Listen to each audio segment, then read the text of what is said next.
It is the final round of Swiss here at the Battle Hardened in Milwaukee. It's all come down to this. The players are fighting for their chance into the top 8, and none more so than our feature match competitors. We have got a name from like when I first started playing this game, like hallowed in the halls when a deck just had no business being played at these tournaments, and Levi Roush took that under no heed and just completely continued to try to make Azalea such a thing before any of those outsider cards even existed. Now, however, after Rosetta, he has got honestly one of the iciest Verdance deck you could possibly see. It has got so many cold foils and rainbow foils, and the deck is kind of insane. But we're going to get to watch him take on Brennan on Levia. We've gotten multiple Levias on screen today. Yeah. I wonder why, DMArmada. I think it's because she's good. I think she's very good. And, you know, both of these players sitting here in the final round of Swiss, hoping, praying, counting their blessings, perhaps. Yes. Trying to find their way to a win here so that they can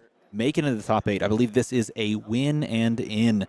So it's a maximum drama here at the end of Swiss as Levi and Brennan both try to find their way to a victory. We've seen Levi and we've seen Dando on the stream today. Only one bothered to wear the Min-Max Games hoodie. The other one clearly concerned more for the drip than representing his brand. But these are players that are often behind the desk, behind the booth, not getting to actually throw down in the tournament. And Levi, he can smell that top 8, but the Shadowborn Abomination stands in his way. It's Levia versus Verdance in a different style of Verdance based on that equipment loadout. Let's get down into it. Now, before we go too terribly far, we do need to talk about the fact that this is the loadout, which is far different than what we just saw. Stonewall Gauntlet here, just very defensive. Barkskin Millennium Tree, also very defensive in nature. Neither of the Verdances that we saw these last 2 rounds were playing the Stormstriders. In fact, they're just opting instead to just play very defensively. Over here, though, a huge shout out to the beautiful Null Rune gloves that came from Pro Tour Amsterdam, I believe. Oh, yeah. But that what about those are Null Rune? It's just my question. It's like such a lovely person gardening. Like, why do they need to protect themselves against arcane damage? Like, where do they live that they're so worried about being blasted by wizards while they're just doing a lovely little stroll in the garden? Bitter thorns of Aether and things like that, perhaps just poking through. Nevertheless. I have a Phidia going to be the play here. Let's see if we can see exactly what's getting opted. Looks like a Deadwood Rumbler and a Graveling Growl with a yellow Graveling Growl in the hand. I wonder what he's going to keep on top versus throw to the bottom. It's like maybe just both on top. Going to draw and go for the draw and discard effect. Ooh, Graveling Growl. So that means the Call to the Grave is going to get banished to the Deadwood Rumbler. So when all things are said and done, we're going to have 3 cards left in the graveyard at the end of this turn 0, and all 3 of them are 6s. Probably about as good as Brendan Tolnay could have hoped for. Exactly. It looks like a very stacked deck over there for him. I wonder if he's running over 60, feeling like this matchup is going to be a defensive slugfest. Obviously, Levi playing as Verdance is playing more of a like defensive value battle mage style of deck with that equipment loadout. So could be correct in assuming that you need to block out, block up, and try to play this longer game. Again, you mentioned it earlier, beautiful foil cards everywhere, and there's that fantastic Sagrada Sigil of Solace. I have it on good authority that Levi has already made the deals necessary to acquire 3 of the new content creator Felling of the Crowned cold foils. I think we will actually see them in this deck. He only has 1 now. They're on the way. Gotcha. Yeah. He's made the deals, but they have to still make their way to his deck. But he's going to have about as icy a deck as you can have because there are not many of those cards in circulation. It's pretty shiny. Now the question is everything that shiny? Is even sync below let's take a look. I mean, he got has 1 in hand. Yeah, see, you can see it's the cold foil. Beautiful. Choosing +2, coming in for 7. Enlightened Strike for 7. Now, this is the official turn 1 of the game, so you would expect with a 4-card hand, maybe you're trying to do, some sort of a bigger play. But with this setup, it's just as easy to play out the second Sagrada Sigil, gain more life, and then arsenal that sink below. Clash of Agility going to be the block here. Let's go ahead and clash. Heart of Findall versus a Wild Ride. That means an agility token is going to be created. Also, Brennan knows there's at least 1 no block in Levi's next hand. Massive shout out to the Mansant agility token. Honestly, this is a vanity thing. I would love to see heroes make their way onto tokens so that you could have hero specific tokens. Oh, you should make your way over to patreon.com/mansant to get yourself your Levia tokens. Well said. That was not even planned. I am so impressed by the both of you. Well done. Sam's getting promoted. There it is. I don't know where you go from here, but it's up. Up and up and up. Now, like you mentioned, he does know that there is a Heart of Fiendal in the hand here, but does that information change much of how he plays? Probably not, because Deadwood Rumbler Blue again coming across, drawing and discarding. Let's see what the agility token provides after this. Oh, losing the red Wild Ride, and then just choosing to banish that Clash of Agility. Actually, I might not do the 4. Deciding, yeah, maybe he wants to keep one miss in there to keep more 6s around in case, he just needs to hit 1 in a future turn. Do the 6. Sure. Yeah, put a 6 in the banish zone right at the moment. 6 go again thanks to the agility token here. 1 card in hand, 1 card in arsenal. Let's see how he chooses to proceed after blocks are declared. Levi favoring his hand over here, knowing that one of those cards is non-blocking. Felling of the Crown, a very powerful tool if you can get online quickly. But otherwise, it's just going to represent 4 damage. Got that beautiful Judge Sink Below, I should say. Yeah, ridiculous. Though, I mean, if we're just talking about steezing, we have to talk about, I believe that's the Cold Foil Diabolic Offering as well in the pitch zone. So both of these players showing out not only on the combat chain, but also with the ice present within their sleeves. Going to be 6 more with the Graveling Growl following up the Deadwood Rumbler. Looks like Levi's just going to give 2 cards, and one of them is the One of Icebind that he's running. That's an Ice Fusion card. That's a good little zap. Mostly in there to, I think, be a 3-block blue, but also just for style points. Let's see Levi at 43 after the life gain from the Fruits of the Forest and the Sigil of Solace. Yeah, you thought that this was an Earth Lightning set, but the ice is on display right now with both of these players. And Icebind, a card you would never expect to see, but it is indeed a blue 3-block that does a thing, which is kind of hilarious. Pitching here, Heart does not activate because you have more life than your opponent. Surgeon Aethertide is going to threaten 1 floating, but it looks like the Arsenal will be what claims that final card. Dread Screamer from the Arsenal. Going to go ahead and banish 3. A lot of cards in the graveyard here for Brennan. He's got to find the aggression, though, because Levi has plenty of endgame potential in the Rampant Growth combo. Trying to play a more measured approach. We have not seen any Count Your Blessings for Levi, which means they're not in this deck. Exactly. We can assume that you don't have to play around this massive, life gain towards the end off of the back of, a single 2-cost instant. Instead, you just want to try and set up these massive 5-card hands, these massive Blood Rush Bellow turns, but off of the back of just a Dread Screamer into Graveling Growl feels pretty solid for a singular blue pitch. Graveling Growl here is the follow-up. 7 damage. 6 into 7. And this is the type of turn that makes me just look at Levia now, where everyone has taken a little step back in aggression thanks to the tomes being removed from the game. A turn like this, off of a singular blue pitch, where you can present 13 damage on a 3-card hand, makes me just go, it's crazy cool how Levia can just play above rate. I'm going to block 3. Blocking 3-4 damage over the top, so Levi down below 40 for the first time. The damage that Levia is able to present consistently can feel almost second to none, and of course, the interplay between both of the sides. We saw Redeemed be put to great use earlier today. Now it's time for Pulsing Aether Life here, pitching a blue. So it looks like this is going to be gain 1 life and then come in for 4 arcane damage as well. Now, floating a resource here, 37. allowing him to do both of these. The other line he could have taken was Surgeon Aethertide into just the Pulsing Aether side, but favoring just playing at the singular meld card instead of the virtual free point of damage because you want the extra life gain is an interesting choice here. It's the same points of value split up instead of just damage, Levi valuing just keeping his own life total a little higher because he knows his damage can scale so not quite multiplicatively, but so well with the final combo. He just needs to get there. Now, Deep-Rooted Evil making its way into the Banish Zone is really solid if you're looking to play that long game from Brennan's side of things, being able to recur that. Endless Maw here just representing a solid 9 points of value. Giving them the ability to arsenal the card and try to set up for a turn. We didn't even talk about this, but I just want to pop down here. This is a Savage Sash build. So we've already seen wild Must. rides, multiple wild rides make their way into the graveyard and then subsequently in some cases be banished. But this is definitely playing a more aggressive version. Yet, on top of that, we have Deep-Rooted Evil there as a recursion tool. So it'll be interesting to see how he takes it. 9 damage here. Looks like 4 blocks are going to cover it up. It's our first decompose.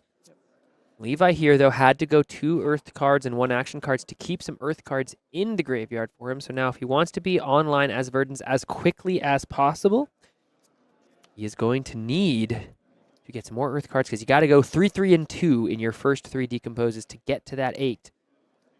Even 1 extra 2 earth cards and 1 action that's non-earth means you're at 7 after 3, and that just requires a whole nother decompose to get online.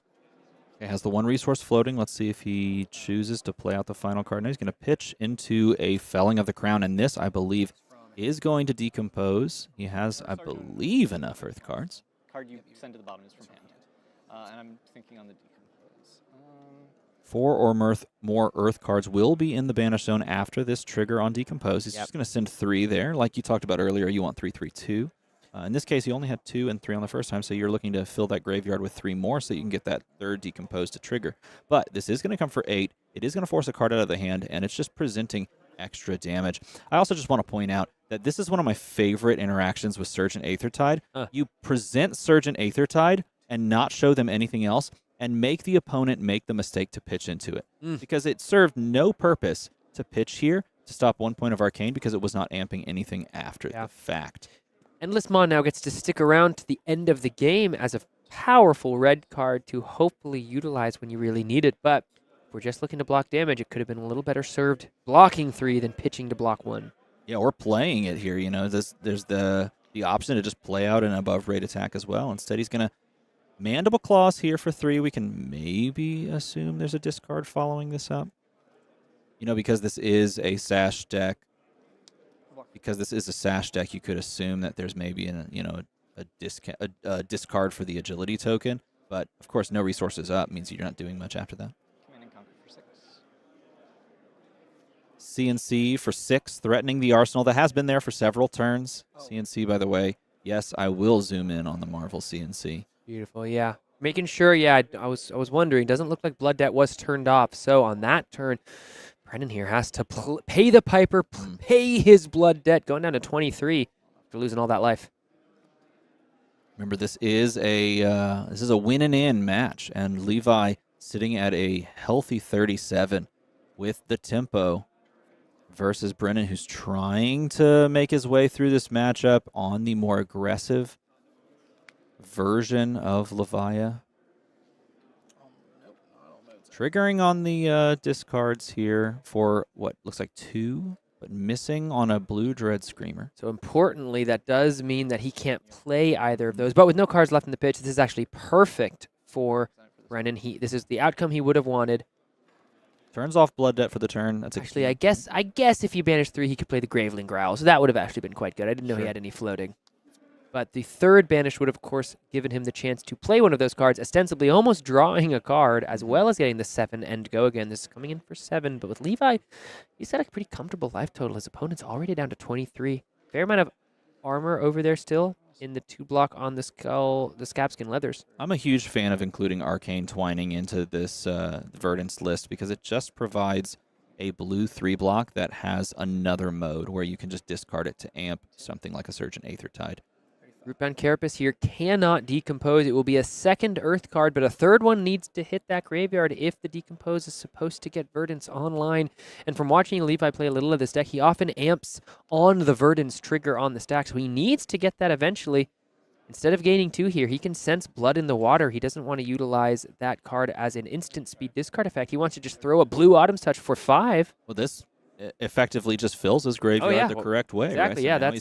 He's set online to just find a 3rd decompose card here, and maybe he's setting it in the arsenal. I'm not sure what that is, but if it is another decompose card, he can just decompose and then be ready to go. But this is the type of turn that Brennan is trying to set up on this. Now, he's only got a 3-card hand, of course, pitching, but this discard is hugely important for this Blood Rush to really make some headway. His opponent's at 35, and he is going to connect.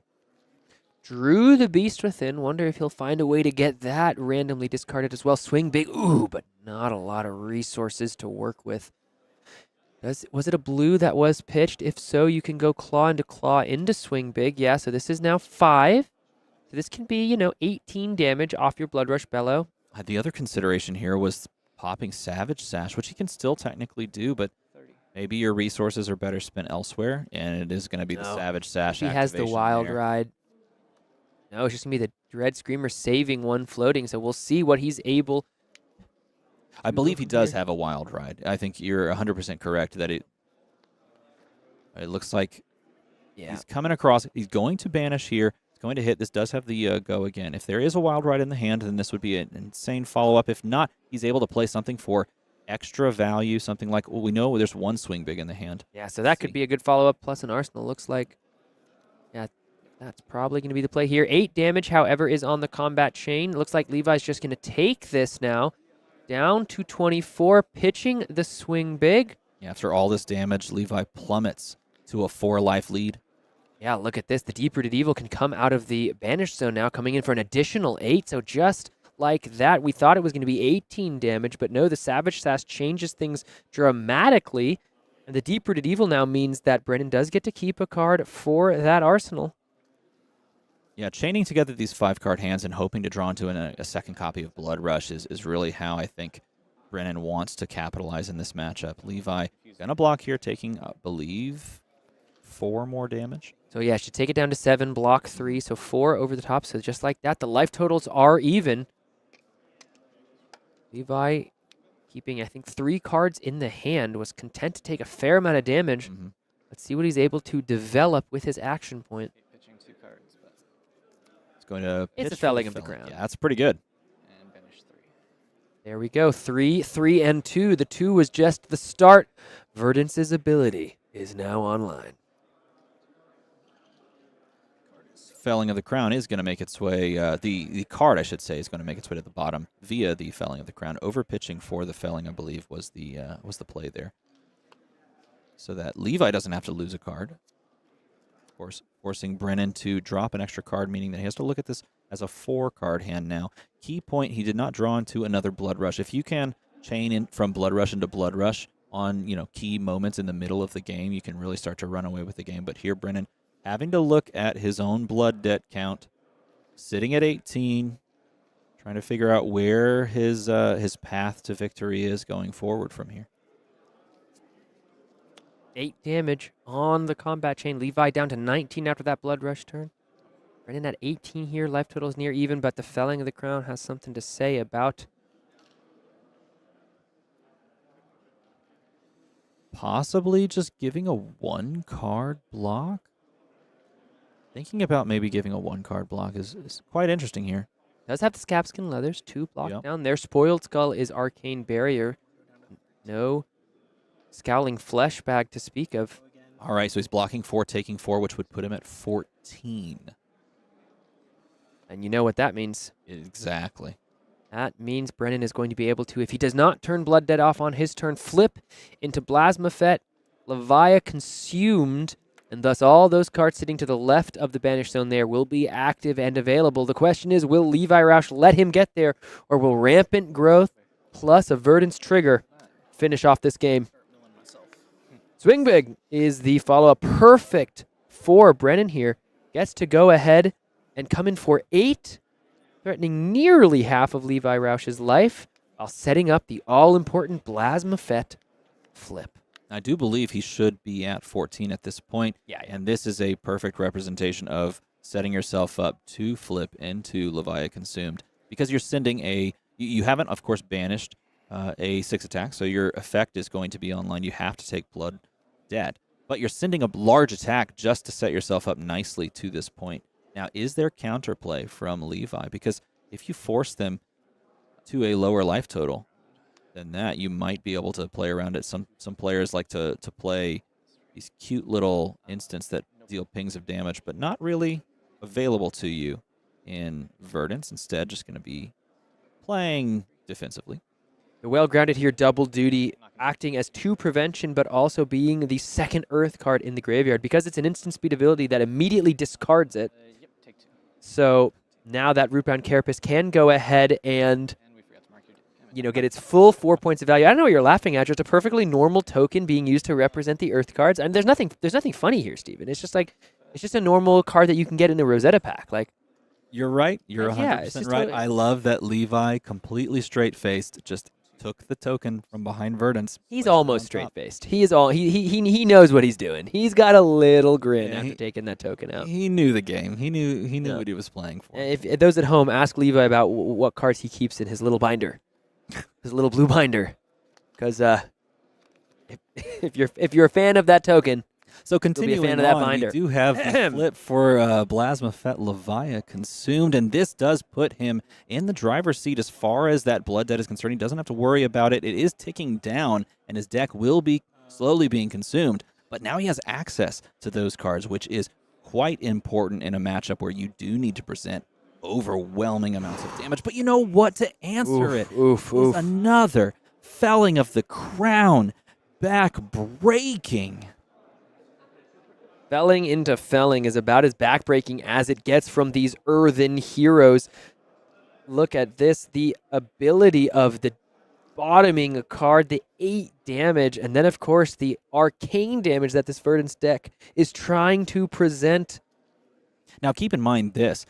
If you look at the graveyard, the amount of Earth cards there are nil, but you've already got the effect online. So if you somehow build up that graveyard again with Earth cards, you could Plume of Evergrowth, play Felling another time, and continue this sort of cycle if you manage to, fill the graveyard and set up a Decompose again. I like to pick the card and, And then it was I played gone. fruit, so I'm at 19. Yeah. I'm so bad. And you went down to 10. Yes. Okay, 10, 19. Yeah, they're making sure there was a discard of the Fruits of the Forest there that did represent a Verdance trigger. So at the end of all things, Brennan here at 10. Coming in with the Endless Maw, so that's just 9 damage out of the Banish Zone. There'd be a fair amount of cards headed to the Banish Zone off the top of the deck. So all that blooded over there.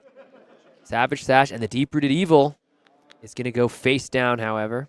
So no more recurring that piece. Mm-hmm. You don't have to worry about blood debt to this point, but you do have to have fuel in the fire for some of these shadow attacks, like Endless Maw, for example, getting the +3. Going to block, taking some damage, down to 13 is Levi, but I feel like he feels quite comfortable right now.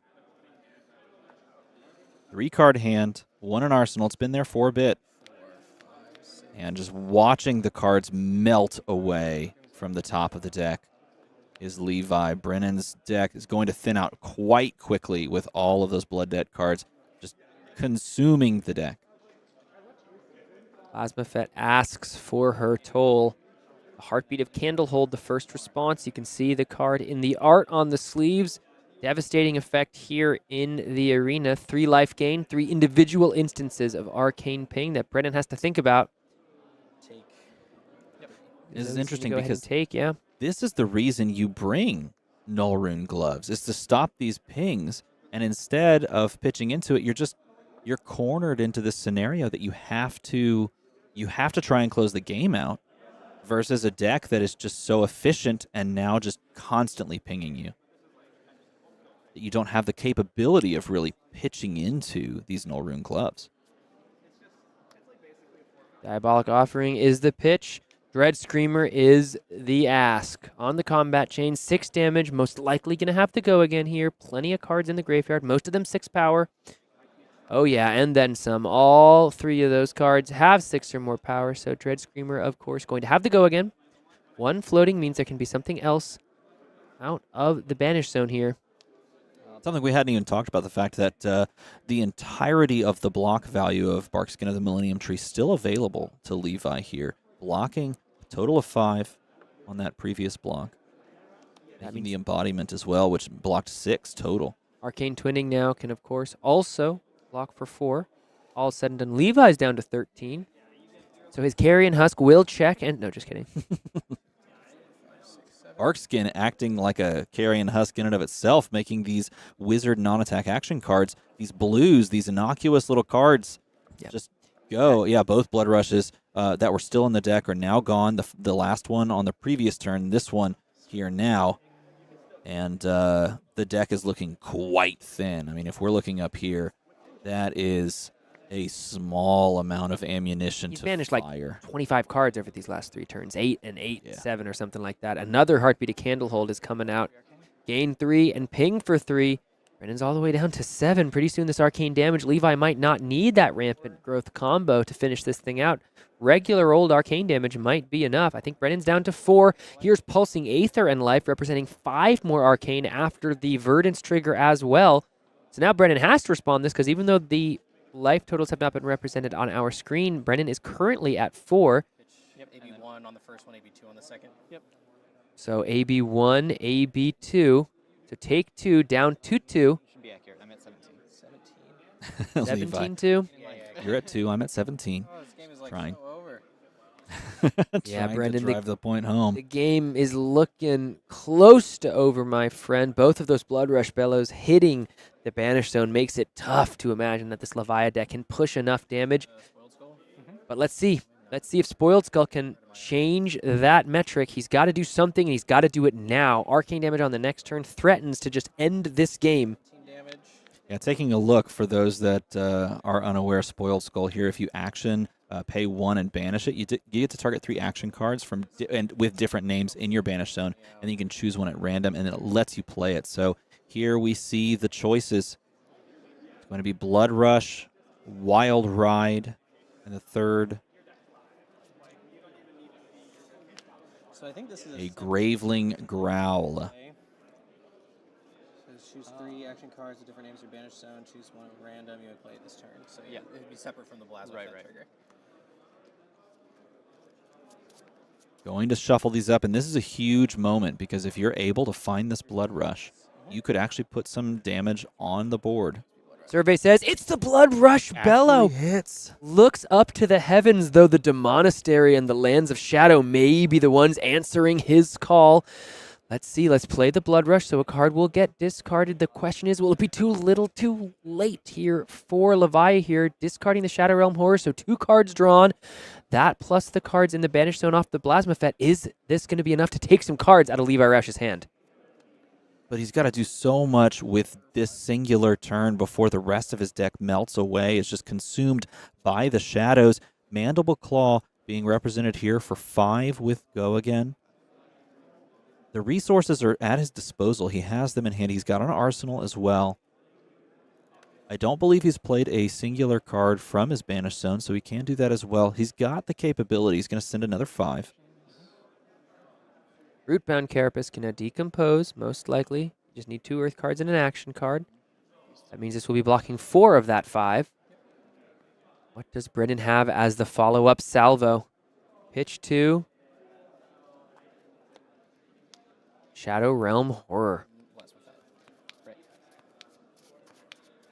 These will be eaten by Plasma Fet, so there won't be any ability to play that card, even though without any cards in the hand, the pitch might make it They weren't impossible. totally playing. Yeah. It's coming I in also for need 9. resources. Oh, Yeah. yeah, details.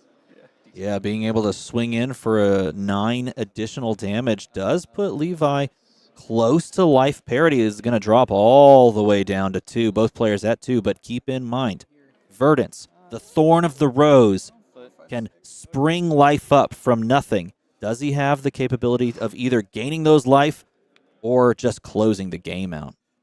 Very little cards left in Levia's deck. Plasma Fet hungers for those cards. Mandible Claws return to her side. AB1 now is all that is available, so the Plume of Evergrowth is going to go ahead and grab an action card. It's just going to be the Heartbeat of Candlehold. Immediately AB3, if it's going to be coming down. AB3, but Levi back up to 5. I'm only resolving 2 of the Verdance triggers Okay. for now. So there's 1. So it's going to be coming in for 2 Arcane first, and then I'm going to leave 1 Verdance trigger on the stack. 2 arcane. For Oh, this is beautiful. He's going to be able to respond to the last Verdance trigger. I'm going to leave 1 on the stack. Okay, so pay for the 2. Yep, and so you have 1 floating. Mhm. And this was great. Listen in as Levi describes exactly what he's going to do. Yep. Go up to He explained this to me yesterday. He's going to then resolve both instants on the Pulsing Aether, the Rampant Growth life. That is going to amp 4-5, and it's going to send the last point of Arcane, not just for 1, but for 5, amping by 4 and then sending for that last point. Such a wonderful play and a crazy way to close out the game that not a lot of players have been talking about, but Levi just feels like he just walks through it, showing how he knows how to pilot this deck that he's blinged out, foiled out. Yeah, I think The rampant growth, they're often utilized in combination with another rampant growth, right? It can be 20-something arcane damage, 30-something arcane damage, but there, after the 2 Heartbeats of Candlehold, you do still have that third and final Verdance trigger, and in response to it, you can respond with the 2 instants that Majestic card does offer, and with only AB1, that was the game. So Levi Roush moves on to X and 1, meaning he will most likely be in our top 8 on that Verdance deck. Yep. Before we announce the top 8, we will do a quick giveaway. But to get that giveaway set up, give us a few minutes, give us a moment to get all that together. We will give you a box of Rosetta. Maybe you. Who knows? And in order to do that, or maybe alongside of that, we will play a fun game of Guess the Fab event code. So allow us to set that up. We'll be right back here in a few minutes.